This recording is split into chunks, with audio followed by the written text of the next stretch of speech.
Joke-joke lang tayo mga ka-volunteer. Nung malapit na ang Pasko, sabi ng pare, "O mga bata, sumulat na kayo at ilagay ninyo yung inyong kahilingan sa ilalim ng puong santo ninyo." Di sumulat si Batutoy, "Mahal na puong santo ninyo, sana po regaluhan niyo ako sa Pasko ng bisikleta."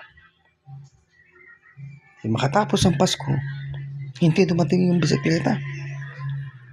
Ikalawang taon, sabi uli ng pare, "O mga bata, sumulat ulit kayo at ilagay niyo sa ilalim ng santo ninyo." Sumulat ulit si Batutoy, "Mahal na poong santo ninyo, ang kahilingan ko po sa Pasko ay isang bisikleta." Dumaan na naman yung Pasko, wala pa rin bisikleta si Batutoy. Ikatlong taon, ganun din, wala pa rin. Sumulat siya, wala pa rin dumating na bisikleta. Pagdating na ikapat na taon, inantay ni Batutoy na matapos yung simbang gabi. Nag-uwian na yung mga tao.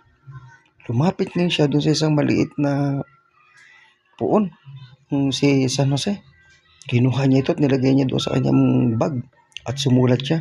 Sabi niya, "Mahal na poong santo ninyo, pag hindi niyo po ibinigay yung bisikleta sa Pasko, hindi niyo na po makikita yung tatay niyo."